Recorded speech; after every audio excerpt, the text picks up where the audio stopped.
This girl is on fire. Dr. Lewis, come on up.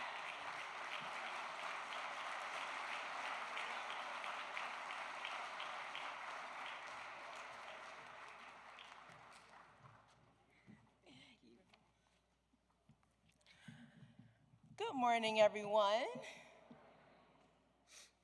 So, as you have just heard, my name is Dr. Racheida Lewis, and I thank you all for joining us and supporting the College Success Foundation and their mission.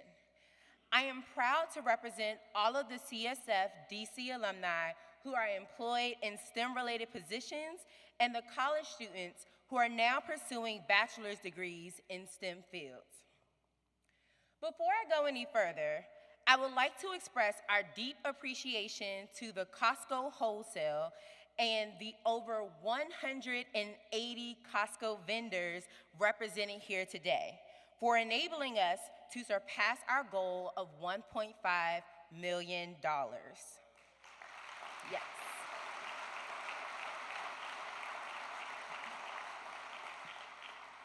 This support enables the College Success Foundation DC to continue to provide the programs, advisement, mentoring, and financial support so that more students like me are able to attend college and graduate with degrees in STEM and related fields, and also become valuable employees in companies like yours.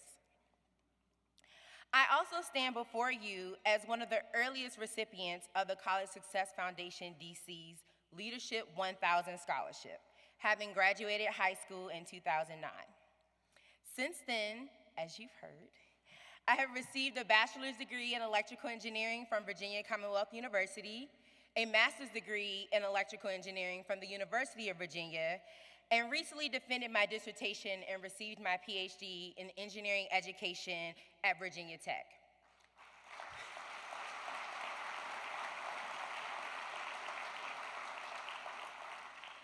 In August, so 2 months ago, I began my career as an assistant professor at the University of Georgia, and I have to say that it feels great to be living in my dream.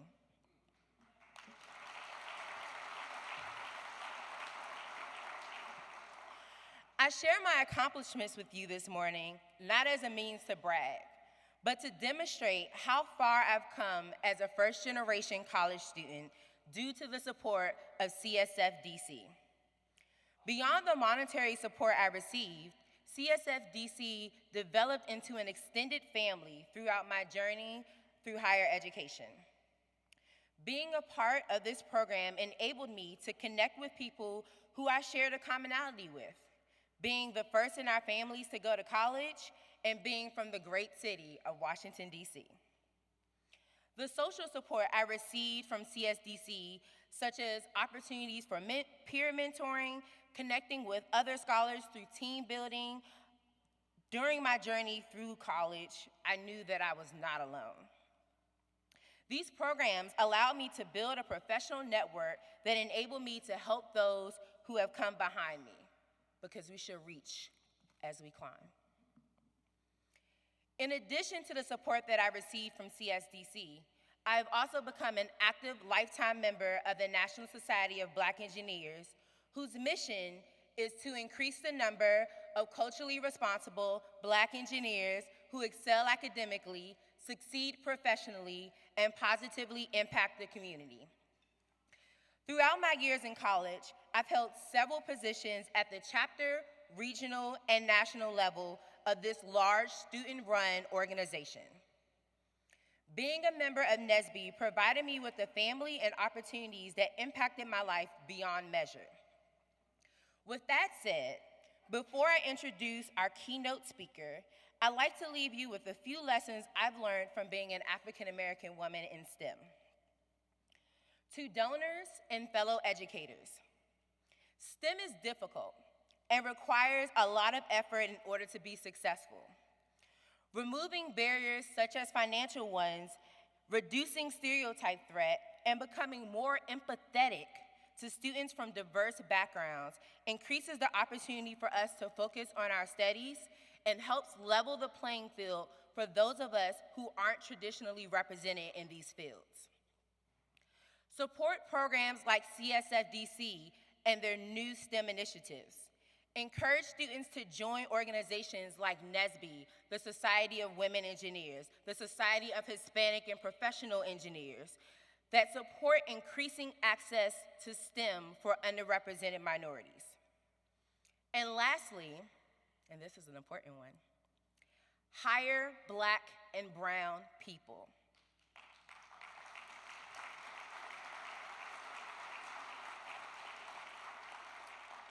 Your support to programs like CSFDC also means that there's going to be an even more diverse workforce that is prepared to enter STEM disciplines this upcoming May and in the next 4 to 5 years. Support them financially in their educational pursuit, provide real-world experiences for them through internships, and hire them for full-time positions once they've succeeded. To current undergraduate and recent graduate scholars, don't let anyone tell you that your dreams are too big. In the words of the first female president of Liberia, recipient of the Nobel Peace Prize and Presidential Medal of Freedom, Ellen Johnson Sirleaf, if your dreams don't scare you, they aren't big enough. Continue to dream big. Don't ignore your calling. Change can be difficult, and not everyone will understand the decisions you make in order to achieve your dreams. But always choose yourself and what fulfills you. The happier you are, the better servant you can be to the people who are looking up to you. And lastly, you deserve to be here, and you belong. Whether that's in this room, at your university, at your internship or job, wherever you are, you deserve to be there. You're not here simply because you check a box. You're here because you're intelligent, you're passionate, you have empathy, and your mind creates ideas worth listening to and implementing. In closing, I'd like to remind you that I didn't get to this position alone. With the support of my parents, NSBE, and CSFDC, I became the doctor that stands before you. With that said, it is my pleasure to introduce you to my colleague, Dr. Carl Reed. I've had the opportunity to work with Carl during my time on the National Executive Board for NSBE, where he currently serves as the Executive Director and has done so since 2014. During his tenure at NSBE's World Headquarters, Dr. Reed has continued to be a leading advocate for increasing college access, opportunity, and success for low-income and minority youth. He is the author of Working Smarter, Not Just Harder, 3 Sensible Strategies for Succeeding in College and Life. A graduate of the Massachusetts Institute of Technology, where he earned his bachelor's and master's degrees in material science and engineering, Dr. Reed came to NSBE from the United Negro College Fund, where he was Senior Vice President for Research, Innovation, and Member College Engagement. Before his service at UNCF, he worked in positions of progressive responsibility to increase diversity at MIT, last serving as Associate Dean for Undergraduate Education and the Director of the Office of Minority Education. He also earned his Doctor of Education at Harvard University during his employment with MIT. Dr. Reed has also served as NSBE's highest-ranking officer, the National Chair, in 1984 to 1985. Please join me in giving a warm welcome to Dr. Carl Reed.